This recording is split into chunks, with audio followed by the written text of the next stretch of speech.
એકવાર એક વૃદ્ધ દાદા પોતાના ઘરના ફળિયાની અંદર એક નાનકડા બાળક સાથે ક્રિકેટ રમતા હતા. વૃદ્ધની ઉંમર આપણે કલ્પી શકીએ છીએ અને એનો ગ્રાન્ડ સન હોય એની ઉંમર પણ કલ્પી શકીએ છીએ. એક નાનકડો બાળક એની સાથે ક્રિકેટ રમે. એમાં દાદાના હાથમાં બાળકે બેટ પકડાયું. બેટ બાળકનું હતું એટલે સાઇઝમાં નાનું હતું, એટલે પેલી વ્યક્તિએ વાંકા ઘણું વળવું પડે. પછી બાળક બોલિંગ નાખે, દાદાએ બેટિંગ કરી. પછી દાદા દોડ્યા નહીં એટલે બાળક કેમ નહીં, તમારે પાછું રન લેવાના, દોડવાનું. આ ઉંમરે પણ પાછા બાળકે દાદાને દોડાવ્યા. દાદાએ એકવાર જોરથી શોટ માર્યો તો બાળક કે એટલા જોરથી નહીં મારવાના, ધીમે ધીમે જ મારવાના, હું પકડી શકું એટલે દૂર જ બોલને નાખવાનો. દાદા કે ઓકે, એ રીતે કરશું. થોડીક વાર થઈ બાળક કંટાળ્યો. એ કે દર વખતે મારે જ બોલિંગ નહીં કરવાની, હવે તમે બોલિંગ કરો, હું બેટિંગ કરું. દાદા તો કુશળ હતા, હોશિયાર હતા, એટલે એમણે થોડોક સ્પીડમાં બોલ નાખ્યો. એ કે આ રીતે નહીં નાખવાનો, 2-3 ટપ્પી પાડીને નાખવાનો, ગુગલી બોલ નાખો. એટલે દાદાએ પાછા બાળકને ગમે એવા નીચે બોલ નાખ્યા, ધીમા બોલ નાખ્યા. એમાંય દાદા એક બોલ એવો નાખ્યો તો બાળક આઉટ થઈ ગયો.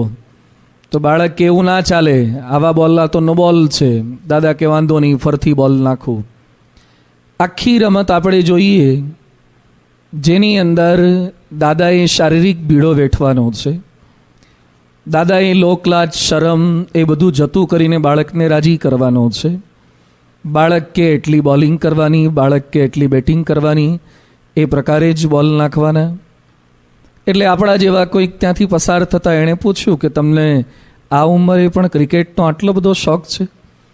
એ કે ક્રિકેટ મને ગમે છે એટલે નથી રમતો, મારા દીકરાને બહુ ગમે છે ને એટલે રમું છું, એને રાજી રાખવા રમું છું. અહીંયા બેઠેલા જેટલા વાલી છે, જેટલા એમાંય દાદા દાદી છે, એ બધાને આ અનુભવ થાય.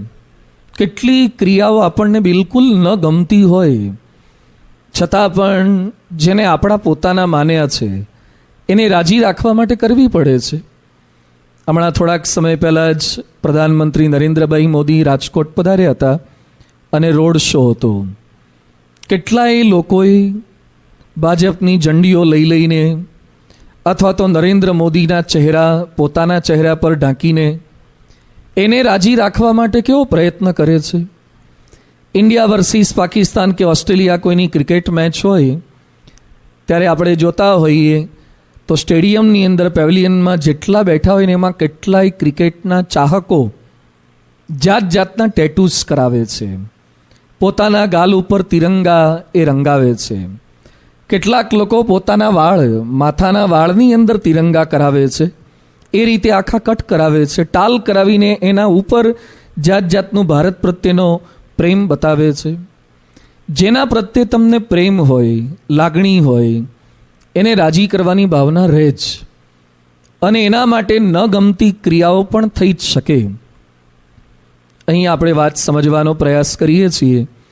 મુક્તાનંદ સ્વામીના બહેન ધનબાઈ મુક્તાનંદ સ્વામીને પ્રશ્ન પૂછે છે, સ્વામી પાસેથી માર્ગદર્શન એને પ્રાપ્ત કરવું છે. એટલે મહારાજને કહે છે કે મારા ભાઈ મને કથા વાર્તા કરે એવું કરો. મહારાજ કહે છે એ તો શક્ય નથી. એટલે મુક્તાનંદ સ્વામીએ પદો લખીને મોકલાવ્યા. એના બહેન કહે છે જેમ મુક્તાનંદ સ્વામી આપના રાજીપાનું પાન બન્યા છે એમ મારે પણ આપને રાજી કરવા છે. એટલે મુક્તાનંદ સ્વામી સમજાવે છે કે હું જેમ મહારાજનો પ્રિય થયો છું, મહારાજના કેટલા પ્રિય મુક્તાનંદ સ્વામી બન્યા. આપણે ગુણાતીતાનંદ સ્વામીને તો દિવસમાં અનેક વખત યાદ કરીએ. અક્ષર પુરુષોત્તમ ગુણાતીતાનંદ સ્વામી મહારાજની જય. અક્ષર બ્રહ્મ પછી જો કોઈ પરમહંસને આપણે દિવસમાં અચૂક યાદ કરતા હોય તો એ મુક્તાનંદ સ્વામી જ છે. કારણ કે 2 વખત જો આરતી બોલીએ એટલે મુક્તાનંદ સ્વામીનું નામ આવે જ. આમ સ્વામીનું અક્ષર બ્રહ્મપણું ન હોય ને તો મુક્તાનંદ સ્વામીના જેટલા પ્રસંગો મળે છે એટલા કોઈ પરમહંસના પ્રસંગ મળતા નથી. મુક્તાનંદ સ્વામીની જેટલી સાધુતા દેખાય એટલી બીજી ભાગ્યે જ એટલા પ્રકારની વ્યવહાર કુશળતાની સાથે કોઈની દેખાય. આવા એ મુક્તાનંદ સ્વામી હતા. એ મુક્તાનંદ સ્વામી કહે છે હું જેમ શ્રીજી મહારાજને પ્રસન્ન કરી શક્યો છું એમ તમારે રાજી કરવા હોય તો મોહનને ગમવાને ઈચ્છો માનુની. ભગવાનને ગમતા થવાની ઈચ્છા રાખો. કદાચ આ લેવલે આપણે એમના ગમતા નથી બની શક્યા, પણ અંતરમાં ઈચ્છા તો રાખો કે મારે ભગવાનના ગમતા થવું છે. અને ગમતા થવું હોય તો કયા પ્રકારે આપણું વર્તન કેળવવું જોઈએ એની વાત મુક્તાનંદ સ્વામી કરે છે. એમાં પહેલી જ વાત કરતા હતા, ત્યાગો સર્વે જૂઠી મનની ટેક જો. સત્સંગમાં આવ્યા પછી ઘણી બધી નાની મોટી ટેક આપણે છોડી દીધી. કાલે પણ આપણે ઉલ્લેખ કર્યો હતો કે ઘણા જાત જાતના વિવિધ વ્રત તપ કરતા હતા બહારના, પણ સત્સંગની અંદર આવ્યા પછી સત્સંગની પ્રણાલિકાઓ મર્યાદાઓ એને ફોલો કરવા માટે આપણે બંધ કરી દીધું. આપણી આજુબાજુના જ કેટલાક લોકો દશામાના વ્રત પણ કરતા હશે. આપણી આજુબાજુના કેટલાક લોકો નવરાત્રિની અંદર પણ જતા હોય છે, પણ છતાં આપણે ભગવાન અને સંતના ગમતા થવા માટે ઘણું બધું છોડ્યું છે. લોકોની ટીકાને સહન કરીને પણ છોડ્યું છે. જેને ગમતા થવું હોય એ બધું છોડી શકે છે, પણ મનની ટેક છોડવી. શરીરનો ત્યાગ સરળ છે, મનનો ત્યાગ અતિશય કઠણ છે. ડુંગળી લસણ છોડી દેવા અઘરું તો છે જ, પણ મનમાંથી ડુંગળી લસણ પ્રત્યેની આસક્તિ કાઢી નાખવી ને એ તો એના કરતાં પણ અધિક અઘરું છે. શરીરનો ત્યાગ લોકોને દેખાય, મનનો ત્યાગ આપણને અનુભવાય. ઘણા બધા એવા ભક્તો થયા છે કે જે શરીરથી ત્યાગ કરી શકતા હતા, પણ મનની ટેક, મનમાં જે ગાંઠવાળી હોય એને છોડી નહોતા શકતા. જેમ દુર્યોધન ન છોડી શક્યો અને ભરતજી છોડી શક્યા, તો ભરતજી રામના પ્રિય બની શક્યા છે. દાદા ખાચર છોડી શક્યા, અલૈયા ખાચર કે જીવા ખાચર ન છોડી શક્યા મનની ગાંઠોને. શ્રીજી મહારાજ કારિયાણીમાં હતા. એ સમયે હરિભક્તે મહારાજને રાજી કરવા માટે જે કંઈ બચત કરી હતી, પૈસા લઈ અને મહારાજને અર્પણ કર્યા. આ તો ભગવાન હતા, કોણ જાણે કેવું ચરિત્ર એમણે આદર્યું. મહારાજે રૂપિયા પોતાના હાથમાં લીધા, પછી કેટલાક રૂપિયા લઈ અને બાજુનું ખોરડું હતું ને એને આ ધાબા ઉપર, ધાબુ તો નહીં પણ છાપરા ઉપર નાખ્યા, બીજી બાજુ નાખ્યા. જેટલા રૂપિયા આવ્યા હતા એ બધા ફેંકી દીધા, પાછા પોતાના હાથમાં ના આવે એમ નાખી દીધા. તમે અહીંયા મંદિરમાં આવ્યા હોય ભેટ લખાવવા માટે, અને કેટલી મહેનત કરીને બચત કરીને આપણે ધર્માદો આપીએ, અક્ષરબ્રહ્મ સંકુલનો હપ્તો આપીએ, અને કોઠારી સ્વામી કે સંતો તમારી હાજરીની અંદર એ પૈસા આમ જે તે જવા દે, એકાઉન્ટન્ટ જવા દે, આપણને ન ગમે. આપણને કેટલી વાર મનમાં એ રહે છે કે આપણા આપેલા પૈસાનો ઉપયોગ શું થાય છે. આ લોકો ખોટા માર્ગે તો નથી વાપરતા ને. જ્યારે મહારાજને જે પૈસા આપ્યા એ બધા જ પૈસા મહારાજે વેર વિખેર કરી નાખ્યા, તો દુઃખ ના થાય? તો કોઈકે કીધું કે તમારા આપેલા પૈસાને મહારાજે ફેંકી દીધા. ત્યારે પેલા ભાઈ શું બોલ્યા કે મહારાજને રાજી કરવા જ મેં ડોનેશન આપ્યું હતું ને. એ રાખવાથી રાજી થાય તોય મારી સેવા થઈ જાય, એ ફેંકવાથી રાજી થાય તોય મારી સેવા થઈ જાય. મનની ટેક નહોતી કોઈ. અક્ષરાનંદ સ્વામી ખોરાસાના રાજાભાઈ સત્સંગ શિક્ષણ પરીક્ષામાં ઉલ્લેખ આવે છે, સ્વામિનારાયણના સંતો ઘરે આવે ત્યારે મારા ઘરે જમાડવા જ. અને કંઈક બહાર ગયા હશે ને એના ઘરવાળાને ગમ્યું નહીં, એટલે પેલા વાણિયાએ કીધું કે સ્વામિનારાયણના સંતો આવ્યા છે ને રાજાભાઈ કહીને ગયા છે કે જ્યારે જ્યારે આવે ત્યારે મારા ઘરેથી તમારે સીધું સામાન અચૂક લઈ જવા, ભલે હું હાજર ન હોઉં પણ મારું ઘર તો છે, સીધું સામાન તો છે. એટલે પેલો વાણિયો કહેવા ગયો કે તમારા ધણીએ કીધું છે, તો પેલી રાજાભાઈની ઘરવાળીને એને ગમ્યું નહીં. એ કે દર વખતે અમારે એકનું જ ઘર દેખાય છે, બીજા કોઈ સત્સંગીના ઘર જ નથી, ડેટાબેઝમાં તપાસ કરો ને કેટલાય ઘર છે. ના દીધું. વાણિયાને આવીને પૂછ્યું કે સંતો આવ્યા હતા તો મારા ઘરેથી. વાણિયાએ વાત છુપાવવાનો પ્રયત્ન કર્યો, પણ વાત તો છેવટે ખબર પડી. રાજાભાઈએ એના ઘરવાળા ઉપર એના ભાઈનો પત્ર લખાયો કે બીમાર છે, એવો કંઈક પત્ર લખાવીને એને વિદાય કર્યા પિયરમાં. અને આ બાજુ ગાડું, બળદ, ખેતર બેતર બધું જ વેચી અને મહારાજ પાસે પહોંચી ગયા. શા માટે? આખી જિંદગી કાળી મજૂરી કરીએ અને વર્ષમાં એકાદ બે વાર પણ અમારા સાધુને ન જમાડી શકીએ તો ધૂળ પડીએ પૈસા પર, ધૂળ પડીએ મજૂરી પર. કોના માટે આ બધું કરવાનું? છોડીને નીકળી ગયા સાધુ થવા માટે. અને મહારાજ પાસે પહોંચ્યા અને મહારાજને કહે છે મહારાજ સાધુ કરી દો. હવે જોજો, ત્યાગ કર્યો એ તો અઘરો હતો, આ કોણ કરી શકે? ઘરવાળા જમાડવાની ના પડે, સારું ભાઈ નહીં જમાડીએ, આપણે તો નમતું જ જોખીએ ને. ના પાડે ને છોડીને આવે આવા રાજાભાઈ જેવા કેટલા હશે સત્સંગની અંદર. આ રાજાભાઈ છોડીને આવ્યા, સાધુ થવા માટે આવ્યા. મહારાજને કહે છે મહારાજ સાધુ કરો. એ વખતે મહારાજ કહે છે સાધુ થવું છે કે અમે કહીએ એમ કરવું છે. હવે અઘરી કસોટી શરૂ થાય. સાધુ થવું છે કે અમે કહીએ એમ કરવું છે? અરે મહારાજ આપ કહો એમ કરવું છે તો પર્વતભાઈનું ખેતર, એને હળ હાંકે એવું કોઈ નથી, છોકરા નાના છે તો હળ હાંકશો?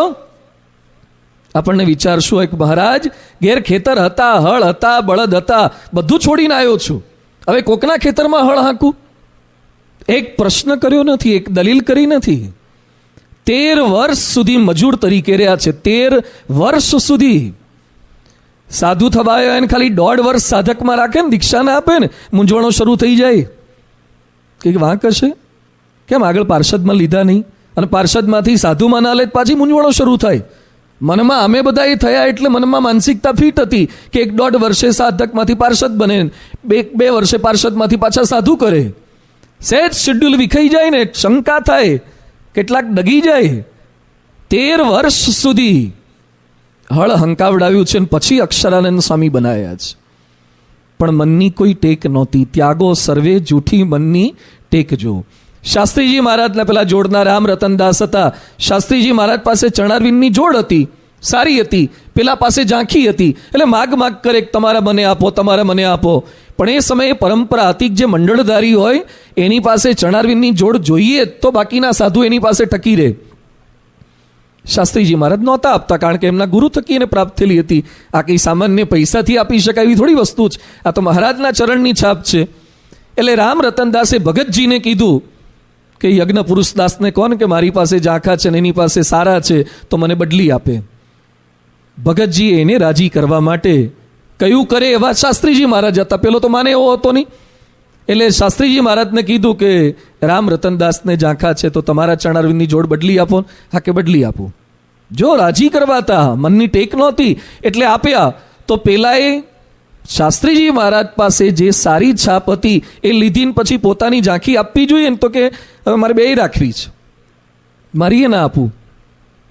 એટલે ભગતજી મહારાજ થોડાક જંખવાણા પડી ગયા, ઓશિયાળા થતા હતા. કારણ કે મારા વચને તમે જતી કરીને તમારી ઓરિજિનલ લઈ ગઈ અને સામેથી પેલી નથી મળતી. તો શાસ્ત્રીજી મહારાજ શું બોલ્યા કે આપ ચિંતા ના કરો, આપ રાજી થતા હશો ને તો મારી ઓરિજિનલ આપી દઈશ ને પેલી એની જરૂર નથી. ભગતજી મહારાજ રાજી થઈ ગયા. ભગતજી મહારાજે 2 હાથ માથે મૂક્યા અને પછી બોલ્યા તમે ચણારવીનની છાપ જતી કરી છે ને, હું તમને ચણારવીનના પાડનારા શ્રીજી મહારાજ આપીશ. મનની ટેક કોઈ રાખી નથી, મનની કોઈ ગાંઠવાળી નથી રાખી. યોગી બાપા 1959માં અમદાવાદમાં હતા અને સેવકે અંદરથી અવાજ કર્યો ઉકાળો તૈયાર છે. યોગી બાપા ઊભા થઈ ગયા અને ઉકાળો પીવા માટે રસોડા બાજુ ક્યાંક જતા હશે, ત્યાં અંદરથી પાછો અવાજ આવ્યો હજી 5 મિનિટની વાર છે. તરત બેસી ગયા. 5 મિનિટની વાર છે એવું કીધું, તરત બેસી ગયા. અને પછી યોગી બાપા શું બોલ્યા, શાસ્ત્રીજી મહારાજની આજ્ઞા પાળવાની ટેવ પડી ગઈ છે, કટ ઊભું થઈ જવાય છે. એટલે તરત ઊભા થઈ ગયા. પછી પાછું ટપાલ લખવાનું શરૂ કર્યું. ત્યાં સેવક કે બંધ કરો હવે, એટલે ટપાલ તરત બંધ કરી દીધી. મનની કોઈ જ ગાંઠ નહીં. આપણને એકવાર કોઈ જમવા બોલાય પછી 5-10 મિનિટ થોડી કે વધાર થાય ને, મનમાં નક્કી થઈ ગયું તરત રેડી થવું જ જોઈએ, અને પછી 5-10 મિનિટ મોડું થાય બિલકુલ સહન ના થાય. મનની કોઈ ગાંઠ આ પરંપરાએ વાળેલી નહોતી. બાપાના જીવનમાં પણ જોયું કે અંગ્રેજી ન ભણાવ્યા, સારંગપુરના દરવાજાનો પુલ મોટો કરવાનો, અને જ્યારે જે કંઈ સંતો આદેશ આપે એ મુજબ એ વર્ત્યા છે. 1991માં બાપા ન્યૂજર્સી પધાર્યા હતા ઉત્સવની અંદર. એમાં એક્સપો હોલ આગળથી પસાર થતા હતા, ઉતારો વગેરે ત્યાં હતું. એટલે નિખિલેશ સ્વામી ત્યાં ઊભા હતા વ્યવસ્થાપક સંત તરીકે. બાપા સાથે એમને બોલવાની છૂટ, સખાભાવ. એટલે બાપા એમને પટેલ કહીને બોલાવે. પૂર્વાશ્રમમાં એ પટેલ જ્ઞાતિના છે. એટલે બાપા કે પટેલ અમારો ઉતારો ક્યાં છે? બાપા પોતે પૂછે છે, એમનો ઉતારો તો ફિક્સ જ હોય ને. હવે તો એ બાપા પૂછે છે કે પટેલ બધાના ઉતારાની સગવડ કરો છો, અમારો ઉતારો ક્યાં છે? તો પેલા પટેલે પાછા ભાવમાં આવી ગયા. શું કહે છે કે તમારો ઉતારો ઝાડ નીચે રાખ્યો છે. શું શિષ્યની હિંમત છે! અને પાછા ગુરુના કેટલો સખા ભાવ અને કેટલો વિશ્વાસ હશે કે મને સંસ્થામાંથી નહીં કાઢી મૂકે. તો જ આવું બોલાય, નહીં તો બીજા ગુરુએ કાઢી મૂકે. કોઈ દિવસે ડિપાર્ટમેન્ટ ના સોંપે ઉતારાનો. તો એટલે નિખિલેશ સ્વામી કે ઝાડ નીચે રાખ્યો છે. હવે સાંભળજો બાપા શું બોલ્યા કે વાહ, અમે ત્યાં ચલાવી લઈશું અને તમારી વ્યવસ્થામાં પૂરેપૂરો સહકાર આપીશું, અમે ત્યાં ઉતારો કરશું. બાપાએ ક્યારેય પોતાની મનની ગ્રંથિઓ એ વાળી નથી. 1976-77 સારંગપુરમાં બિરાજમાન હતા. રાત્રિ સભા હતી ને ઘનશ્યામ બાપા બેઠેલા હતા. ઘનશ્યામ બાપા કે તમે નાના હતા ને ચાણસદમાં હતા ત્યારે ઊભી ભજન મંડળીમાં જતા. બાપા નાના હતા ત્યારથી હનુમાન મંડીમાં જાય ને તો બેઠા બેઠા એ ભજન થાય, પણ બાપા ઊભા ઊભા ભજન કરતા, હાથમાં કરતાલ લેવાની અને ઊભા ઊભા ભજન, જે ઇસ્કોનમાં હરે રામ હરે કૃષ્ણમાં ઊભા ઊભા ભજન કરતા હોય છે. તો ઊભા ઊભા બાપા ભજન કરતા. એટલે ઘનશ્યામ બાપા કે તમે ઊભા ઊભા મુજરા કરતા હતા તો અમે જોયું નથી, કરીને બતાવો. કોક કે એટલે આપણે કરીને બતાવવાનું પાછું. હવે નાના હતા ત્યારે કરતા હતા, એ સમય ઉંમર કેટલી ને અત્યારે 56-60 વર્ષ થઈ ગયા છે, અત્યારે પાછા કરવાના. સ્વામી કંઈ જ ન બોલ્યા. ઘનશ્યામ બાપા કીધું એ ઊભા થયા, કરતાલ હાથમાં લીધું, મુજરા કર્યા અને સંતોન રાજી કર્યા. પછી બેઠા આસન પર. થોડીક વાર થઈને હકા બાપુ સભામાં આવ્યા એટલે બધાએ કીધું લેટ પડ્યા. બાપાએ મુજરા કર્યા અને સરસ દર્શન આપ્યા. હકા બાપુ પાછા ગાવેડું હતા બોલવામાં. હકા બાપુ કે એમાં મારો શું વાંક, હું કેમ રહી ગયો? એટલે બધા કે તમે મોડા આવ્યા. હકા બાપુએ પ્રમુખ સ્વામીને શું કીધું, મને દર્શન થયા નથી, ફરતી કરો, ફરતી મુજરા કરવા પડે, મને દર્શન નથી થયા. પ્રમુખ સ્વામી મહારાજ એક વાક્ય બોલ્યા વગર ફરતી પાછા આસન પરથી ઊભા થયા, ઊભા ઊભા ભજન કર્યા, મુજરા કર્યા અને હકા બાપુને રાજી કર્યા. કલ્પના કરજો, આપણી જાત સાથે સરખાવજો. હવે ક્યાંક આપણો ગ્રુપ ફોટો પડી ગયો અને પછી એક જણો રહી ગયો અને આવે હું રહી ગયો, હવે તારો એકલો પડાઈ લે જા. હવે કેટલી વાર ઊભા રહેવાનું અમારે તારા વાંકે? આપણે કોકના માટે સહેજ આપણા મનમાં નક્કી કર્યું અને એમાં લેશ માત્ર ફેરફાર કરી શકતા નથી. આપણી પરંપરાએ કોઈ જ મનની ટેક રાખી નથી. કોઠારી બાપા વર્ષો સુધી કોઠારી પદ સંભાળે અને બાપા ખાલી એક શાબ્દિક આદેશ મોકલાવે કે હવે અભય સ્વરૂપ સ્વામી આવવાના છે. એમાંથી ઓફિસમાંથી નીકળી ગયા પછી ફરતી ઓફિસમાં પગ મૂક્યો નથી. કોઠારી બાપાની સાધુતા એટલે ગજબની. એમની પાગ એટલી કાણાવાળી વર્ષો સુધી પહેરી અને એમાં એ માટીવાળા કપડાં પહેરતા, બીજા કેટલાક અનુકૂળતા મુજબ પહેરતા, પણ કોઠારી બાપાએ તો માટીવાળા કપડાં જ પહેર્યા, રંગેલા જ.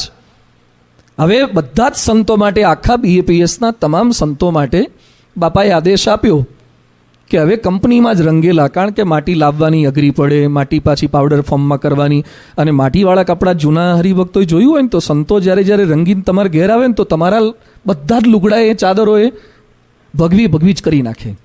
અને તમારા ઘેર ભૂલે છું કે બાથરૂમમાં નાહ્યા હોય ને તો ગટરો બ્લોક થઈ જાય, એટલી માટી લુગડામાંથી નીકળે.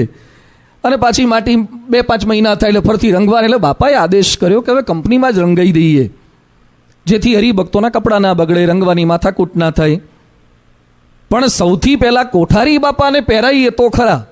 હવે કોઠારી બાપા તો માટી સિવાય પહેરે નહીં, એટલે બધા સંતોએ કીધું કોઠારી બાપા શરૂ કરે પછી બાકીના શરૂ કરે. એમને કે કોણ? અને બાપા એકવાર બોલ્યા, કોઠારી હવે આપણે બધા સંતો માટે આવું વિચાર્યું છે કે માટીવાળાની જગ્યાએ આ કંપનીમાં જ રંગેલા ભગવા કલર. એક વાક્ય કર્યું નથી. નહીં તો એમ બોલી શક્યા હોત કે બાપા હું આ પહેરીશ, બાકીના બધા ભલે પહેરતા. નથી બોલ્યા. કોઈ મનની ટેક આપણી પરંપરાએ ન તો રાખી છે કે ન તો આપણા સદગુરુ સંતોએ રાખી છે. આજે મહંત સ્વામી મહારાજ અહીંયા આવ્યા હતા, અથવા અમેરિકાના વિચરણના વિડીયો જોઈએ છે, બાળકો હાથમાં બોલ આપે પાછો બોલ ફેંકવાનો, હાથમાં પેન આપે તો પેનથી લખવાનું. હમણાં લંડનમાં કે ક્યાંક બેઠા હતા અને પેલું કાગળનું એરોપ્લેન આવે ને, નહીં આમ માથામાં કહીને આમ જવા દે, તો મહંત સ્વામી મહારાજને એરોપ્લેન આપ્યું. ભાઈ એ શું એરોપ્લેન? તો મહંત સ્વામી મહારાજને કે ફેંકો, એટલે સ્વામીએ પાછું આમ ફેંક્યું. તમે બહુ હાઈટ પર પહોંચી જાઓ ને પછી નાની નાની ક્રિયાઓ કરવામાં તમને શરમ સહેજે મહેસૂસ થાય. તમે તમારા સ્ટેટસથી નીચે આવીને બધી ક્રિયા ન કરી શકો. આજે જોઈ લો વિચરણના ગુરુરી દર્શનના વિડીયો, જેટલું જે પ્રકારે સંતો કાર્યકર્તાઓ બાળકો ખેલ કરાવે છે ને બધું જ કરે છે. મનની કોઈ ટેક એમણે રાખી નથી. આપણે પણ આ સત્સંગમાં આવ્યા છીએ તો જૂઠી મનની ટેક, જેટલી ટેક સત્સંગ સંબંધી, નિયમ સંબંધી, આજ્ઞા ઉપાસનાની એ રાખવાની જ, પછી એ જતી નથી કરવાની. પણ જૂઠી ટેક મહારાજે વતનાવતમાં લખ્યું ને કે અહીંયા બેસું તો જ મન ફાવે, અહીંયા ગાડી પાર્ક કરું તો જ પાર્કિંગ થાય, આજ મને ખાવાનું ફાવે. એ જૂઠી ટેક જેટલી છે એ જતી કરવાની જ. કેટલાક જાત જાતની ટેક રાખે. ઘણા અહીંયા દર્શને આવે ને અને ઘનશ્યામ મહારાજના હાથમાં ફૂલ હોય ને તો ઘણા શું કે ફૂલ હેઠું પડે ને તો સર્વોપરી હાચા, તો રહેવા દે ને ભાઈ ભગવાનના હાથમાં ફૂલ. ઘણા આવા સંકલ્પો કરે. મહંત સ્વામી મહારાજ હસે તો જ ટેક. ખોટી ટેક ક્યારેય કરવી નહીં. જૂઠી ટેકોથી ભગવાન અને સંતને મૂલવાનો ક્યારેય પ્રયત્ન ન કરવો. ફ્રી રહેવું, મનથી ફ્રી રહેવું, ભગવાનને મનથી બાંધવાના કોઈ પ્રયત્ન ન કરવા. આમાંથી મોટાભાગના બધાએ એકાદ વખત તો ઇન્જેક્શન લીધું હશે. એમાંય જ્યારે આપણે થાપા પર ઇન્જેક્શન લેવા જઈએ ને, અને આપણી માનસિકતા કેવી છે, જ્યાં ભય દેખાય ને ત્યાં માણસ કડક થઈ જાય. ભય દેખાય ને ત્યાં કડક થઈ જાય. તમે જાણે અજાણે પણ કડક થઈ જ જવાય. એમાં ઇન્જેક્શન પર હજી તો પાછળ થાપા ઉપર પેલું સ્પિરિટ લગાવતા હોય ને, ત્યાં જ શરીર આપણું ઝક્કી બની જાય, કડક થઈ જાય. એટલે ડૉક્ટર શું કે, ઢીલું મૂકો, ઢીલું. સમજાય છે ને? ડૉક્ટર કે લૂઝ મૂકી દો, ઢીલું મૂકો, નહીં તો વધારે દુખશે. તમને કોઈક ઇન્જેક્શન મારે તમે શરીર જેટલું કડક કરો ને એટલો દુખાવો વધારે થાય. ફ્રી મૂકી દો ને તો સહેજે સહેજે ઇન્જેક્શન વાગી જાય, ખબર ન પડે. એમ સત્સંગમાં ઇન્જેક્શન વાગવાના જ. થોડું મનથી ફ્રી રાખતા શીખીએ તો દુખાવા ઓછા થશે. ઇન્જેક્શન તો વાગવાના જ છે, દુખાવો કે થાય કે ના થાય એ મારવાના જ છે. પણ જો મનને ફ્રી રાખ્યું હશે તો દુખાવાની પીડા, વેદના એ ઓછી થશે. યોગી બાપા બોધ કથા કહેતા ને, પેલો રાજાનો ચાકર હતો ને રાજાએ રીંગણાના વખાણ કર્યા કે આવા રીંગણા ક્યાંય નહીં, રીંગણા સારા, રીંગણા હેલ્થ માટે સારા, ટેસ્ટમાં સારા. એટલે પેલો કે હા સારા, રીંગણા હેલ્થ માટે. બધું રાજા જેવું બોલે એવું બોલે. થોડીક વાર થઈને રાજાનું છટક્યું. રાજા કે રીંગણાથી એસિડિટી બહુ થાય. પેલો કે હા કે એસિડિટી બહુ થાય. હવે બધું નેગેટિવ શરૂ કર્યું. એટલે કોઈકે પૂછ્યું કે અલા તું પહેલાં રીંગણાના વખાણ કરતો હતો અને 5 જ મિનિટમાં ટ્રેક ચેન્જ કરી નાખ્યો, તારે શું બોલ્યો? मैं चाकर बैंगन का नहीं, मैं राजा जी का चाकर हूँ. હું ચાકર બેંગનનો થોડો છું, રીંગણાનો થોડો ચાકર છું. એમ આપણે મનના ચાકર ન થવું, મહારાજના ચાકર થવું. આપણે મનના ચાકર નથી, મહારાજના ચાકર છીએ. એને ગમે. નહીં તો મનમાં ગાંઠ વાળી હોય ને. સુતી પ્રકાશ સ્વામી આરતીનો ઉલ્લેખ કર્યો હતો. આપણે આરતીમાં પહેલાં નારાયણ નર ભ્રાતા બોલાતું હતું વર્ષોથી. તો નારાયણ સુખદાતા આવ્યું, વચ્ચે નારાયણ મુનિ ત્રાતા આવ્યું હતું. કેટલાક ફેરફાર આરતીમાં થયા. તો જેને મનની ગાંઠો વાળી રાખી હોય કેમ ફેરફાર કર્યો? વર્ષોથી ચાલી આવતી હતી કેમ ફેરફાર કર્યો? હવે જેટલો ફેરફાર થયો છે એ ઐતિહાસિક પ્રમાણભૂતતાને આધારે થયો છે. હસ્તલિખિત ગ્રંથોને આધારે ફેરફાર કર્યો છે. મુક્તાનંદ સ્વામીની લખેલી ઓરિજિનલ આરતી મળી એટલે ફેરફાર કર્યો છે. તો એ કેટલાકને એમ થાય ફેરફાર કરી નાખ્યો, બદલી નાખ્યું, બગાડી નાખ્યું, આરતીમાં ફેરફાર કરી નાખ્યા. તો આપણે આરતીને પરણેલા નથી, આપણે ગુણાતીત સત્પુરુષ સાથે જોડાયેલા છે. કદાચ એ આખી બદલી નાખે ને તો એ સ્વરૂપમાં લેશ માત્ર શંકા ન કરવી. કદાચ આખી બદલી નાખે, ફેરફાર કરી નાખે. મનની ગાંઠો કોઈ વાળી ન રાખવી. મહારાજ અને સ્વામી જે કરાવે છે તો એનો રાજીપો થાય છે. એટલે મુક્તાનંદ સ્વામી પહેલી જ શરત આ કરે છે, આદેશે આપે છે, ત્યાગો સર્વે જૂઠી મનની ટેકજો. બીજી વાત કરે છે કે ભગવાનના ગમતા થવું હશે તો પતિવ્રતાનો ધર્મ અચળ કરી રાખજો. મોહનના ગમતા થવા માટે 6 પ્રકરણની 76મી વાતમાં ગુણાતીત સ્વામી લખે છે, ઉત્તમ પતિવ્રતાના લક્ષણ તો કેને કહીએ છે? કોઈ દેવ, દેવી કે ઈશ્વર આદિકનો લગારે ભાર પડે નહીં. એવા ભક્ત મહારાજ કહે અમને બહુ ગમે છે. મહારાજના ગમતા થવું છે ને, મહારાજનો રાજીપો આપણા પર થાય એવું કરવું હોય તો પતિવ્રતાની ટેક હોય એના પર રાજીપો થાય. મધ્યના એકમાં કહે છે પતિવ્રતાના અંગવાળા ભગવાનના ભક્ત છે તે જ ભગવાનને અતિશય વાલા છે. જેનામાં પતિવ્રતાનું અંગ હોય એના પર ભગવાન રાજી થાય છે, ન હોય એના પર કુરાજી થાય છે. સ્વામીની આગળના જે પ્રકરણ છે 8 પ્રકરણથી એની અંદર વાતમાં એક પ્રસંગ આવે છે. મહારાજ એકવાર ઉદાસ થયા. પછી કેટલાક પરમહંસો મહારાજને કહે છે, મહારાજ શા માટે ઉદાસ થાઓ છો? કેમ ઉદાસીનતા ગ્રહણ કરી? મહારાજ કે કોઈ અમારા નહીં. એટલે બધા સંતો કે મહારાજ અમે બધા તમારા જ છીએ ને, આ સાધુ તમારા, બ્રહ્મચારી તમારા, પાર્ષદો તમારા, આ હરિભક્તો તમારા, આટલા બધા તમારા છે ને કા આમ બોલો કે કોઈ અમારા નહીં? મહારાજ કે અમારા હોય તો અમને રાખે નહીં, અમારા હોય તો અમને રાખે નહીં. અરે મહારાજ આપને તો રાખ્યા જ છે ને, આપને રાખ્યા છે, આપની કંઠી પહેરી છે, આપના ફોટા રાખે છે, આપની માળા કરે છે. પછી મહારાજ શું કહે છે? કહેવાય છે અમારા પણ હૈયામાં બીજાને રાખે છે. પછી મહારાજ કહે છે 10-10 મૂર્તિઓ સહિત અસંખ્ય કોટી બ્રહ્માંડો એ અમારે રહેવાનું જે ધામ અક્ષર બ્રહ્મ તેના રોમ રોમ પત્ય રહ્યા છે તેનાય ઉપાસ્ય મૂર્તિ એવા જે અમે સર્વોપરી પુરુષોત્તમ કૃપા કરીને પૃથ્વી પર પધાર્યા, અમને ન જાણે અને અમને મેલીને બીજાને વળગે તેને અતિશય ભૂલ્યા જાણવા, તેને તો બહુ ખોટ જવાણી. કેમ કે જીવને માયા પાર કરી અક્ષરધામની પ્રાપ્તિ કરાવી તે કાં અમારાથી થાય કાં અમારા સંબંધવાળા સત્પુરુષ થકી જ જાય, એના થકી જ થાય. કોઈ દિવસ કોઈ સ્ત્રીની કંકોત્રીમાં કે અથવા સ્ત્રી પોતાની સફળતાનું રહસ્ય જણાવતા એમ લખે કે મારા પતિ રમેશભાઈ, મહેશભાઈ, નરેશભાઈની કૃપાથી. કોઈ સ્ત્રી આવું લખે કે મારા પતિ રમેશભાઈ, મહેશભાઈ, નરેશભાઈ, મથુરભાઈ ચારેયની કૃપાથી અમારો લગ્ન પ્રસંગ ખૂબ સુખ શાંતિથી પૂરો થયો છે. એકનું જ નામ લખે કે એકની કૃપા થકી જ આ થયું છે. નાની મોટી આ કસરો, માનસિક કસરો છે, એને લીધે કદાચ મંદિરમાંથી કોઈ કાઢી નહીં મૂકે, મહારાજનો અભિષેક કરતા કોઈ બંધ નહીં કરી દે, મહાપૂજા લખાવતા કે ધર્માદો લખાવતા કોઈ રોકશે નહીં, પણ મહારાજ જોશે કે આનું સોફ્ટવેર સારું છે પણ વાયરસવાળું છે. આ ગમે ત્યારે ડેટા કરપ્ટ થાય એવો છે. સોફ્ટવેર સારો, પ્રોગ્રામ સારો, પણ થોડો વાયરસવાળો છે. પેન ડ્રાઈવ ગમે તેટલી હારી હોય ને ડેટા હોય, પણ એક વાયરસ બધો પ્રોગ્રામ વીખી નાખે. રેન્સમવેર આવ્યો હતો ને વચ્ચે વાયરસ, રેન્સમવેર ભલભલા ડેટા કરપ્ટ કરી નાખે. એમ આપણે સત્સંગમાં આવીએ છીએ પણ ક્યાંક નાના મોટા આવા વાયરસ જે રહી જાય છે. શા માટે ડગી જવાય છે? જાણીએ છીએ છતાં ડગી જવાય છે. એક બીમારીમાં ડગી જવા છે, આ પતિવ્રતાની ટેકમાંથી. મહારાજે વતનાત્મા લખ્યું છે, ધન દેનાર મળે, દીકનો દેનાર મળે, ડગી જવાય, બીમારીમાં ડગી જવાય. બહુ પ્રયત્ન કરીએ, એલોપેથી, હોમિયોપેથી, નેચરોપેથી, સિમ્પથી, કેટલી પેથીઓ કરીએ તોય કશો ફેરફાર ના થાય.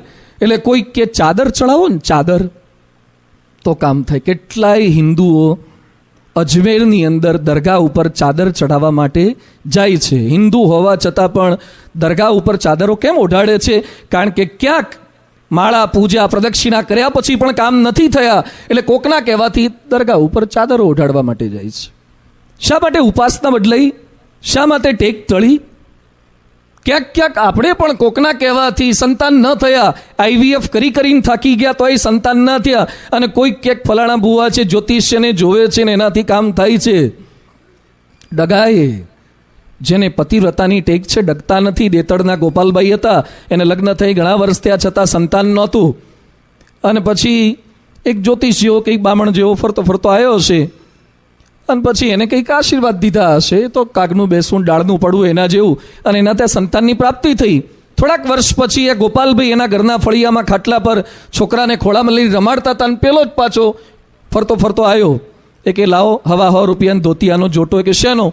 એ કે આ તું જે રમાડે છે ને એ આપણા આશીર્વાદથી થયો છે, બાકી તારે સ્વામિનારાયણની કૃપાથી નસીબમાં ક્યાં હતું?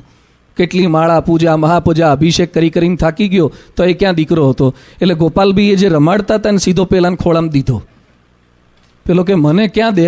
કામ શા માટે દે છે? એ કે તારો આપેલો તું લઈ જા, તારો આપેલો તું લઈ જા, મારે કોઈના આપેલા જોઈએ નહીં.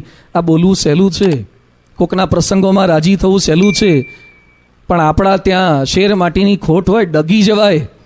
પણ ભગવાન અને સંત જે કરે છે, મને આપે તો એ સ્વામિનારાયણ મારા ઈષ્ટદેવ છે, અને ના આપે તો એ સ્વામિનારાયણ સર્વોપરી જે જ કરતા હતા જ. આ પતિવ્રતાની ટેક મુક્તાનંદ સ્વામી આ વાત સમજાવી રહ્યા છે. વિપત્તિમાં ડગી જાય. સીતાજી લંકામાં હતા, અને હનુમાનજી એમને લેવા માટે સંદેશો આપવા માટે ગયા, અને હનુમાનજીએ સીતાજીને બહુ સરસ વાત કરી હતી કે હું રામદૂત છું. આમ તો મારે તમને મુદ્રિકા બતાવીને સંદેશો જ આપવાનો છે કે રામ તમને તેડવા માટે આવશે, એટલે બહુ ચિંતા ના રાખતા, ગભરાતા નહીં. ક્યારે આવશે, આવશે કે નહીં આવે, આવવાના જ છે, તમને તેડી જ જશે. પણ માતાજી મારી વિનંતી છે કે રામ આવશે એના કરતાં હું તો ઉડું એવો છું, મારા ખભા મજબૂત છે. એકવાર મેં રામ અને લક્ષ્મણ બંનેને ખભે બેહાડ્યા હતા તમારા ગયા પછી, તો મારા ખભા મજબૂત છે, મારા ખભે બેસી જાઓ, હમણાં પહોંચાડી દઉં તમને રામ સુધી. તો રાવણ ભલે નહીં આ માખ્યો મારતો રહી જાય, આપણે એને મારવોય નથી, તમને લઈને ત્યાં જતા રહીએ, અને આપણે અયોધ્યામાં જતા પૂરું થઈ જાય કામ. હનુમાનજીએ સીતાજીને વાત કરી છે ખભે બેસાડવાની. હવે સીતાના શબ્દો સાંભળજો. સીતાજી શું કહે છે? હું પારકા પુરુષનો કદાપી સ્પર્શ કરતી નથી. રાવણ મને અડ્યો એ તો પરાણે અડી ગયો છે, મારી એક ભૂલથી અડી ગયો છે, હું ક્યારેય સ્પર્શ કરતી નથી. અરે હું તો રામદૂત છું, હું તો રામનો સેવક છું, ભલે સેવક હોય પણ સ્પર્શ નહીં કરું. અરે પણ કટોકટીમાં છું, ભલે કટોકટીમાં મરી જવું પણ સ્પર્શ નહીં કરું. પણ કોઈ પરિસ્થિતિમાં પતિવ્રતાની ટેક ન જાય એ વાત અહીંયા સમજાવે છે. સારું જોઈને પણ ન ડગાય. કદાચ આપણા કરતાં સારું દેખાય પણ ખરું. કૃષ્ણ પાંડવો સાથે જંગલમાંથી પસાર થતા હતા, અને બહુ સરસ એકવાર વાર્તાલાપ થયો. દરેક પોતપોતાની શક્તિ ઐશ્વર્યની વાત કરતા હતા. એમાં દ્રૌપદી બોલ્યા કે મારા પતિવ્રતામાં ક્યારેય ચૂક ન પડી હોય તો નીચે પડેલી કેરી, એક આંબાના ઝાડ નીચે બધા ઊભા હતા, નીચે પડેલી કેરી એ આંબાની ડાળ ઉપર પાછી ડીટીયા ઉપર ચોંટી જાય. આવું બોલાય આપણે? પતિવ્રતામાં લેશ માત્ર ખામીને નીચેની કેરી પાછી ઉપર ચોંટી જાય. એટલે બધા જ 5 પાંડવો હતા. દ્રૌપદી જોતા હતા, કૃષ્ણએ જોતા હતા કે કેરી ઊંચી થાય છે કે નહીં. અને આ તો દ્રૌપદી હતા. જેવા બોલ્યા ને પ્રતિજ્ઞા લીધી, ટેક જણાવીને કેરી ઊંચી થઈ અને રાજી થવા માંડ્યા. દ્રૌપદી હરખા માંડ્યા કે વાહ, કામ તો અસર કરે છે ખરો મંત્ર. અને કેરી ઊંચી થઈને એકદમ ગુરુત્વાકર્ષણની વિરુદ્ધ ઊંચી થઈ. ગુરુત્વાકર્ષણ તો કેરીઓને હેઠી લાવે, પણ આ પતિત્વનું આકર્ષણ એ કેરીને ઉપર લઈ જાય. એને કેરીને ઊંચી કરીને ડીટીએ અડી અને દ્રૌપદી જેવી તાળી પાડવા ગયા કે વાહ, ત્યાં હેઠી આવી ગઈ. કેરી હેઠી આવી, ચોટી નહીં. અડી ખરી, ચોટી નહીં. એટલે દ્રૌપદી સામે 5 પાંડવો જોયું કે શું પ્રોબ્લેમ છે, કેમ કેરી હેઠી આવી? કેરી હેઠી આવી એટલે તમારામાં કંઈક વાંક લાગે. દ્રૌપદી નીચું જોઈ ગયા અને પછી દ્રૌપદીએ કૃષ્ણ સામે જોયું કે પ્રભુ, મારા પતિવ્રતામાં શું ખામી? આ કેરી કેમ નીચે આવી? અને કૃષ્ણ કહે છે મારી સામે જોવાની જરૂર નથી, તારી સામે જો, હવે થોડીક અંતરદ્રષ્ટિ કર. એટલે દ્રૌપદીએ અંદર જોયું પણ બહુ દેખાયું નહીં. એટલે કૃષ્ણ કે એક્સરેથી નહીં દેખાય, સોનોગ્રાફી કર. એક્સરેમાં અમુક નહીં પકડાય. એટલે ફરથી પાછું નીચે જોયું, પકડાયું નહીં. એ કે સોનોગ્રાફી કામ નથી કરતી, સિટી સ્કેન કરે, MRI કર તો થોડુંક પકડાશે. અમુક ટ્યુમર છે ને ઝીણા હોય, પકડાય નહીં. સિટી સ્કેન કર, પેટ સ્કેન કર, ત્યારે પકડાયું. અને દ્રૌપદી બોલ્યા કે હા પ્રભુ, એકવાર ભૂલ થઈ હતી.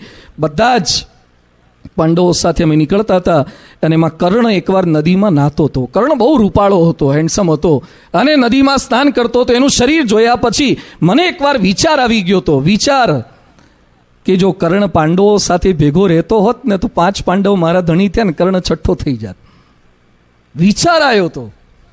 કૃષ્ણ કહે છે આ વિચારના સ્ખલને કરીને જ કેરી અડીને હેઠી આવી છે.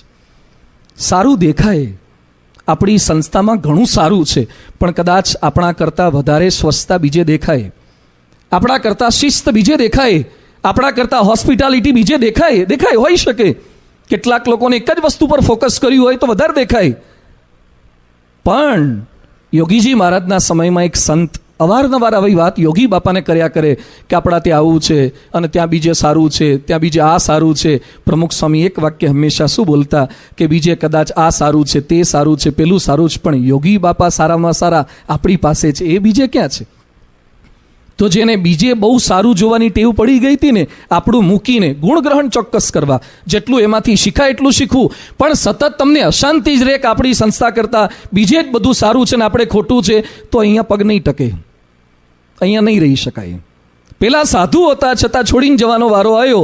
યોગી બાપા સારામાં સારા આપણી પાસે છે, કદાચ વ્યવસ્થામાં કંઈક ખામી હોઈ શકે છે. એટલે સારું જોઈને પણ ક્યાંક પતિવ્રતાની ટેક ડગી જાય છે, ક્યાંક બીજા ડગાવે. પાર્વતીએ શિવજી સાથે લગ્નનું નક્કી કર્યું અને 7 ઋષિઓ એની પરીક્ષા કરવા માટે આવ્યા. અને પરીક્ષા કરતા પાર્વતીને શું કહે છે? સતીને શિવજીના દોષ બતાવ્યા. આમાં પહેલેથી ચાલ્યું હોય, કોકની હગઈ થાય ને એટલે કેટલાકને ન ગમતું એવા દોષ બતાવવા આવે જ. આમાં ક્યાં પડ્યા? આમાં ન કરાય. આ તો તમે મારી બાજુમાં રહો છો એટલે તમને કહીએ, બાકી આમાં બહુ લાંબુ કરવા જેવું નથી. જોવા પૂરતું બરાબર છે, પણ આગળ ન વધતા તો પછી તમારી ઈચ્છા. ખાડામાં પડવું હોય ભલે પડતા. કેટલાક છે ને તોડવાના એક્સપર્ટ હોય, ક્યાંક થવા જ ના દે. એમ અહીંયા પણ શિવજી સાથે પાર્વતીનું થવાનું, એટલે 7 ઋષિ આવ્યા. શિવજીના દોષ અને વિષ્ણુના ગુણ. અબમય જન્મું શંભુહિત હારા. શંભુ એટલે શિવ. અબમય જન્મું શંભુહિત હારા, કો ગુણ દૂષણ કરે બિચારા. મેં શંભુ માટે મારી આવરદા ઓગાળી નાખી, નક્કી કરી દીધું છે. હવે હું ગુણ કે દૂષણનો કોઈ વિચાર કરવા નહીં રહું. ટેક કરી લીધી છે, પછી ગુણ દૂષણનો વિચાર નહીં. એમ આપણે પણ એકવાર નક્કી થઈ ગયું, પ્રમુખ સ્વામી મહારાજ, મહંત સ્વામી મહારાજ એ આપણા આધાર છે, એ આપણા પ્રાણાધાર છે, એ આપણું સૌભાગ્ય છે, એ જ આપણું સિંદૂર છે. પછી તમને ગુણ દૂષણ બીજા કોકના કહેવાથી તો એ પાર્વતી જેવી ટેક નથી. જન્મલ કોટી લગી રગર હમારી, બરુ શંભુને રહુ કુમારી. આ ટેક છે. પણ આપણને કોઈક બીજા શબ્દો નાખે કે એવું ના હોય. હવે સંકુચિત દ્રષ્ટિની, વિશાળ દ્રષ્ટિની વ્યાખ્યા શું છે? ઉપાસનાની ટેક જેને આપણે માન્યા છે એમાં કદાચ ભગવાન ડગાવવા આવે. સીતાજીને ડગાવવાનો પ્રયત્ન રામે પોતે કર્યો. રાવણને માર્યા પછી સીતાને લઈને જવાના હતા. તારી ઈચ્છા હોય ભરત સાથે લગ્ન કર, વિભીષણ સાથે કર, લક્ષ્મણ સાથે કર, મારે તું જોઈતી નથી. એતા દશ દિશ ભદ્રે કાર્યમસ્તી નમે ત્વયા યથેષ્ટમ જનકાત્મજમે. હે જનકની દીકરી, તારે જ્યાં જવું હોય ત્યાં જતી રહે. અને સીતા શું બોલ્યા? ભૂયો યથા મેં જનનાંતરપી તમેવ ભરતાના ચ વિપ્રયોગ. 7 જન્મ થશે પણ 7 જન્મમાં તમારા સિવાય બીજો કોઈ પતિ નહીં કરું. આટલી તકલીફ રામે સીતાને આપી છે. અગ્નિ પરીક્ષામાંથી પસાર કર્યા, એમાં પાછો પેલો ધોબી બોલ્યો, એમાં કાઢી મૂક્યા. સગર્ભાવસ્થામાં કાઢી મૂક્યા. અરે કાઢે, કોકના શબ્દેથી કાઢે, છતાં પણ રામ પ્રત્યેની પતિવ્રતાની ટેક લેશ માત્ર ડગી નથી.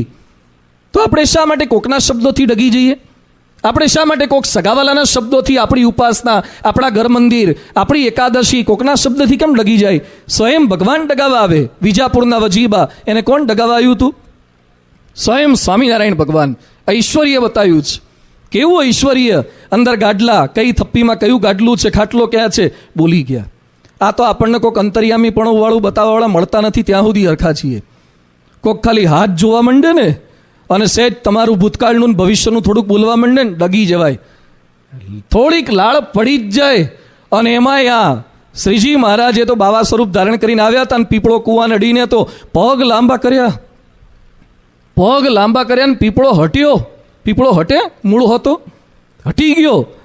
અને વજીબાના મનમાં વિચાર ખરો, બાવો છે ચમત્કારી, પણ જે હોય ભલે ને ચમત્કાર બતાવે. હું શ્રીહરિની એક જ છું, બીજા બધા વ્યર્થ. હું ભગવાન સ્વામિનારાયણની જ છું. જો ઉપાસનાની દ્રઢતા હતી તો શ્રીજી મહારાજ જ્યારે દર્શને પ્રથમ વખત મળ્યા ત્યારે એના ઉપર રાજી થયા છે. આપણે પણ આ સત્સંગની અંદર આવીએ છીએ તો ભગવાન અને સંતને વિશે પતિવ્રતાની ટેક રાખવી. અહીંયા બેઠેલા તો બધાના જીવનની અંદર આવી ઉપાસનાની દ્રઢતા છે, પણ ક્યાંક યોગી બાપા હતા ક્યાંક નાનું મોટું થોડુંક રહી જાય. યોગી બાપા સરસ વાત કરતા કે એક બ્રાહ્મણે મિયાનું ઘર લીધું. બ્રાહ્મણે મુસલમાનનું ઘર આમ્રપાલી બાજુ લીધું હશે ક્યાંક, અથવા જંગલેશ્વર બાજુ. મોટે ભાગે બ્રાહ્મણના ઘર મિયા લેતા હોય છે. આ બાદ તો ધીમે ધીમે વધતા જાય છે. જ્યારે આને બામણે મિયાનું ઘર લીધું, કિંમત હતી 2000 રૂપિયા. 2000 રૂપિયામાં ઘર દેવું બામણને. પણ ઘરની અંદર જે મિયાનું ઘર હતું, મુસલમાનનું ઘર, એમાં એક પીરનો ગોખલો હતો. પીર, મુસલમાનો પીરને માને ને, એમાં પીરનો એક નાનકડો ગોખલો હતો. એટલે મિયો એમ બોલ્યો, ગોખલો એમને એમ રહેવા દે તો 500 રૂપિયા ઓછા. ગોખલો એમને એમ રહેવા દે, ગોખલો નથી વેચવો મારે, ગોખલો રાખવો જ, તો 500 રૂપિયા ઓછા. એટલે બ્રાહ્મણ રાજી થઈ ગયો, વાહ 1500માં આખું ઘર મળે, ભલે ને ગોખલો એનો રહેતો. એટલે આ રીતે બધું ટાઈપ કર્યું, લેખિત કર્યું. અને થોડાક દિવસ વીત્યા, ત્યાં બામણના ત્યાં એક શુભ પ્રસંગ, સત્યનારાયણની કથા જેવું કંઈક ગોઠવ્યું હશે. અને બધા બામણો જાતના ને વ્યાસ ને ત્રિવેદી ને જોશી બધા કેટલાય ભેગા થયેલા. અને એની અંદર પેલો મિયો આવ્યો જેનું મકાન હતું ને, બકરું પકડીને આવ્યો. હારો બકરું ઝાલીને આવ્યો. એટલે બધા બામણો બેઠા હોય ને એમાં બકરું લઈને કોઈ આવે એટલે બધા બોલો, હા ક્યાં આવ્યો કે? એટલે પેલા બામણે કીધું, ભાઈ ઘર તો તમે વેચી દીધું, આ તો ટાઈપ થઈ ગયું છે, બકરું લઈને ક્યાં આવ્યા? એ કે આખું ઘર તારું પણ ગોખલો મારો. ગોખલો મારો? અલ્યા પણ બકરું શેના માટે? એ કે મારા પીરને મારે વધેરવાનું છે. અલા પણ આ સત્યનારાયણની કથા બામણ ભેગા થયા, એમાં બકરું ના વધેરાય મારા ઘરમાં. એ કે ઘર આખું તારું પણ ગોખલો મારો 500માં રાખ્યો છે અને લેખિત કર્યું છે. એટલે ગોખલો તો મારો જ છે, બકરું વધેરીશ. અને બધા જ બામણની હાજરીમાં પીર આગળ બકરું વધેર્યું. બામણે ઘર 1500 દીધા હતા તો એ ખાલી કરીને જવું પડ્યું, ઘરે ખોયું. મુક્તાનંદ સ્વામી પોતાના બહેનને સંબોધીને જે પદ લખે છે એમાં લખે છે, પતિવ્રતાની ટેક, પતિવ્રતાનો ધર્મ અચળ કરીને રાખજો તો મહારાજનો રાજીપો થશે. બીજી આવડત, બુદ્ધિ, શક્તિ વધતા ઓછા પ્રમાણમાં એ ચાલશે, પણ એના થઈને રહેવું. એ વાત કરે છે. ત્રીજી એક સુંદર વાત કરે છે, હરિચરણે રહેજો અબળા થઈ છેકજો. હરિચરણે રહેજો અબળા થઈ છેકજો. સ્ત્રી માટે એક શબ્દ વપરાય છે અબળા, ન બલા ઇતિ અબલા. પુરુષ કરતાં સ્ત્રી શક્તિમાં ઓછી છે, શરીરની શક્તિમાં ઓછી છે, શાબ્દિક શક્તિમાં વધારે હોય છે. એટલે એને અબળા કહેવામાં આવે છે, શરીરની શક્તિ ઓછી છે. પણ અહીંયા ખાલી સ્ત્રી વિશે એક વાત નથી, પુરુષે પણ અબળા થઈને રહેવાનું છે. લોકમાં મોટે ભાગે બળવાન થવાની વાતો છે. જીમમાં જાઓ, 6 પેક બોડી બનાવો, બળવાન થાઓ. અહીંયા નિર્બળ થવાની વાતો કેમ કરે છે? અબળા થાઓ, નિર્બલ થાઓ. માણસ માત્ર અલગ અલગ બળથી જીવે છે. કોઈક મની પાવર બળ છે, પૈસાનું પણ બળ છે, રૂપનું બળ છે, સત્તાનું બળ છે, આવડતનું બળ છે, બુદ્ધિનું બળ છે. અલગ અલગ બળથી માણસો જીવે છે. પણ આ બધા જ બળની કંઈક સર્ટેન લિમિટેશન છે. એ બધાની ઉપર બળ છે ભગવાનનું બળ છે. એટલે આપણે સત્સંગમાં આવ્યા પછી બીજા બધા જ બળનો ત્યાગ કરી ભગવાનના બળે જીવન જીવવાનું છે. મહારાજ અંત્યના 25માં કહે છે, આમ હું કરીશ, આમ હું કરીશ, એમ કેવળ પોતાનું જ બળ રાખે પણ ભગવાનનું બળ રાખે તેમને ન ગમે. બરાબર છે, આપણા હાથમાં ચોક્કસ બળ છે, પણ સુનામી આવે, ભૂકંપ આવે તો આપણી તાકાત કેટલી કામ લાગે? વૈજ્ઞાનિકોએ બુદ્ધિના બળથી એપોલો 13 ઉપર મોકલ્યું, પણ નીચે સાથે કમ્યુનિકેશન ખોરવાઈ ગયું. પછી કઈ ટેકનોલોજી કામ લાગે છે? વરસાદ ન પડે કઈ ટેકનોલોજી કામ લાગે છે? ભગવાનના બળથી જ બધું શક્ય બને છે. કદાચ આપણામાં તપ, સંયમ, ભક્તિનું બળ હોય. સૌભરીમાં, વિશ્વામિત્રમાં ઘણું બળ હતું, શું કામ લાગ્યું? ભરતજીમાં ત્યાગનું બળ હતું, શું કામ લાગ્યું? નારદજીમાં ભક્તિનું બળ હતું, શું કામ લાગ્યું? ચ્યવન ઋષિમાં સંયમનું બળ હતું, શું કામ લાગ્યું? અરે ટાઇસન, ક્લિન્ટન અને સિકંદર જેવામાં કેટલુંય બળ હતું, છતાં પણ કોકને ક્રોધે ખલાસ કર્યા, કોકને કામે ખલાસ કર્યા, કોઈકને માને ખલાસ કર્યા. જોગિયા જંગમાં ત્યાગી તપસી ગણા, મોરચે ગયે ધર્મ દ્વાર માગે, એવા અરી સન્યસુ અડીખમ આખડે. એવા હરી સામે લડવાનું છે. એટલે આપણી બુદ્ધિ, શક્તિ, આવડતથી આપણે કૂતરું પાછળ પડ્યું હોય ને એને કાઢી શકીએ. કામ, વાસનાને, દોષો, સ્વભાવોને કાઢવા આપણી બુદ્ધિ, શક્તિ, આવડતથી થાય છે. એટલે અહીંયા કહે છે ભગવાનના બળથી સત્સંગમાં રહેવું. આપણે નિર્બળ છીએ, આપણે કાંઈ જ નથી. પુરુષાર્થ બધો જ કરવાનો, અહીંયા લાચાર થવાની વાતો નથી કરતા. પણ મારું શુદ્ધિકરણ થશે, મારી સ્થિતિ થશે, એ મારા પ્રયત્નોથી નહીં, એમની કૃપા થકી થવાની છે. 1992માં અક્ષરધામમાં દર્શને એક ચિંતક આવ્યા હતા, ગૌરાંગ ચટ્ટોપાધ્યાય, અને પોતે શું બોલ્યા કે પહેલાં હું એમ માનતો તો કંઈક સિદ્ધિ મેળવવી હોય તો તમે કંઈક છો એમ માનો તો જ તમે સિદ્ધિ મેળવી શકો. પણ અહીંયા આવ્યા પછી, પ્રમુખ સ્વામીનું જીવન જોયા પછી મને એમ લાગે છે કે તમે કંઈ જ નથી એમ માનો તો પણ સારા કાર્યો કરી શકો છો. બાપા શું માને છે? હું કંઈ જ નથી છતાં કામ કરે છે. બાપા એક પ્રસિદ્ધ વાક્ય બોલતા અવારનવાર આપણે સાંભળીએ છીએ. આજ સુધી વિશ્વના કોઈ ધર્મગુરુ, કોઈ સફળ માણસના મોઢામાં આવું વાક્ય આવે જ નહીં. આટલી સફળતા પછી બાપા શું બોલતા? આપણાથી શેકેલો પાપડ પણ ભાંગે નહીં. લઈ આવો તમારા વિશ્વના કોઈ પણ ધાર્મિક પુરુષોના ચરિત્રો, અમે તો ઘણું વાંચ્યું છે. કોઈ મહાપુરુષ જિંદગીમાં આવું વાક્ય બોલ્યા હોય ને કે આપણાથી શેકેલો પાપડ ભાગે નહીં, કર્યા પછી 1000 સાધુ કર્યા પછી, 1200 મંદિર કર્યા પછી, 55 દેશોમાં ડંકો માર્યા પછી, મોટા મોટા પ્રધાનોને પગમાં નમાવ્યા પછી એક વાક્ય બાપા અવારનવાર બોલતા, આપણાથી શેકેલો પાપડે ભાગે નહીં, હરિચરણે રહેજો અબળા થઈ છેકજો. ભલે તમારામાં બુદ્ધિ, શક્તિ, આવડત ગમે તેટલી આવે, પણ છતાં ક્યારેય પોતાનું બળ ન બતાવતા. કેટલાક સત્સંગમાં આવે ને પછી એક ભાઈ તપ કરતા હતા, ભગવાન રાજી થઈ ગયા, આશીર્વાદ આપવા આવ્યા તો ભગવાનને શું કે, મારા તપ સામે જ જુઓ. ભગવાન કે એટલે તો ઉપરથી હેઠો આવ્યો, તો એના મારા તપ સામે જ જુઓ. ભગવાન કંઈક આશીર્વાદ આપવા જાય કે મારા તપ સામે જુઓ. ભગવાનની હટી. એ કે હેના પર તપ કરે છે? એ કે પથરા પર. હવે તું પથરો થા અને પેલો તારા પર તપ કરે. તે આજીવન પથરો કરી નાખ્યો. ઘણા સત્સંગમાં આવે શું કે, અમારા ધર્માદા સામે જ જુઓ, અમારી સેવા સામે જ જુઓ, અમારા ધારણાપાણા સામે જ જુઓ, અમારી સરભરા સામે જ જુઓ. કશા અમે કોઈનું જોવાનું નથી, આપણા દાસપણા સામે જોવાનું છે. રહેજો હરિચરણે અબળા થઈ છેકજો. અબળા થઈને રહેવાનું છે. પેલી બકરીનું બચ્ચું સિંહના પગલે બેસી ગયું અને પછી કેટલાય ત્યાંથી પસાર થતા. બીક લાગતી હતી એને, કારણ કે બીજા કેટલાય આવે, પેલા શિયાળિયા આવે ને ઝરખા આવે ને બધા કેટલાય મારી નાખે. બકરાને તો બધા શિકાર કરી જાય, વાઘ આવ્યો ને ચિત્તો આવ્યો ને બધા આવ્યા. દરેક એને શિકાર કરવા જાય ત્યારે બકરીનું બચ્ચું શું બોલે? પગલું બતાવે. પગલું બતાવીને શું કે, આમના શરણે છું અને મને અહીંયા મૂકીને ગોઠવીને એ ગયા છે. એટલે પેલું શિયાળિયું કે આ અડાય, આને અડાય. સિંહના પગલે બેઠી માથા કૂટતા આપણને તો પેઢી હોતા ખલાસ કરી નાખશે સિંહ. એટલે એને અડાય નહીં. બધા જ પસાર થઈ ગયા, કોઈ બકરાના બચ્ચાને બતાવે નહીં. છેવટે સિંહ પોતે આવ્યો અને સિંહ શિકાર કરવા જતો હતો. એટલે બકરું શું બોલ્યું? અત્યાર સુધી વાઘ આવ્યો, ચિત્તો આવ્યો, ઝરખ આવ્યા, બધા આવ્યા, એમાં હું આ પગલું બતાવીને બચી જતી હતી. તમારા પગલાથી બીજા થકી રક્ષા થઈ, તો હવે તમે કાં મારો? તમારા પગલામાં આટલી તાકાત છે તો તમે તો મને બચાવો કે નહીં? તે રાજી થઈ ગયો સિંહ કે આને મારા પગલામાં કેટલો વિશ્વાસ છે, નિર્બળ છે, અબળા છે, પણ એને મારા બળ પર વિશ્વાસ છે. એટલે સિંહે હાથીને બોલાયો, મદનિયાન પેલાને, અને બોલાવીને પછી કહે છે બકરાને ઉપર બેસાડ, પીઠ પર બેસાડ, અને કૂણો કૂણો ચારો હોય બધેથી લઈ જા, સરસ જમાડીને ઘેર મૂકી આય એને. બોલો, બકરું જંગલમાં મરી જ જાય પણ સિંહના પગલે બેઠું એટલે હાથીની સવારી. અજાસ ગજ આરૂઢેન, ગજના મસ્તક ઉપર સવાર થઈ સિંહની કૃપા થકી. એમ આપણે સત્સંગમાં આવ્યા છે એટલે આપણું કોઈ જ બુદ્ધિનું બળ નહીં, સેવાનું બળ નહીં, ભક્તિનું બળ નહીં, એમના બળેથી આપણું સારું થવાનું છે. હરિચરણે રેજો અબળા થઈ છેક જો છેલ્લે સુધી. શરૂઆતમાં નિર્બળતા બહુ બતાવીએ, દાસપણું બહુ બતાવીએ, પણ છેલ્લે સુધી ન રે. બાપાએ છેલ્લા શ્વાસ સુધી ભગવાન પાસે પગે લાગતા હોય ત્યારે પોતે નિર્બળ છે એ રીતે પગે લાગ્યા છે.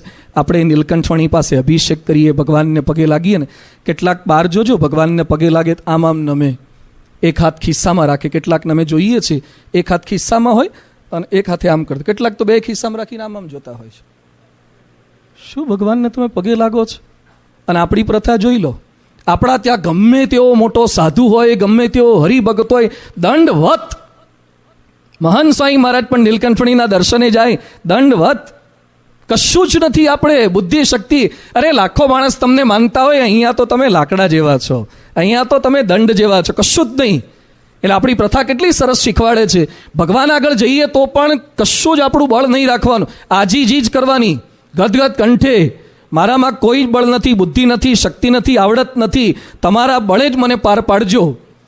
એટલે મુક્તાનંદ સ્વામી પોતાના બેનને સંબોધીને આ વાત કરે છે, હરિચરણે રહેજો અબળા થઈ છેક જો. અને હવે બહુ સુંદર વાત કરે છે કે હરિજન સંગે રાખો પૂરણ પ્રીતડી, ત્યાગો મદ મત્સર જૂઠી કુળ લાજજો, સમજી વિચારી બોલો અમૃત વેણજો. બહુ સુંદર કડીઓ છે, બહુ સુંદર એની પાછળનો તાત્પર્યાર્થ ઉપદેશ સમાયેલો છે.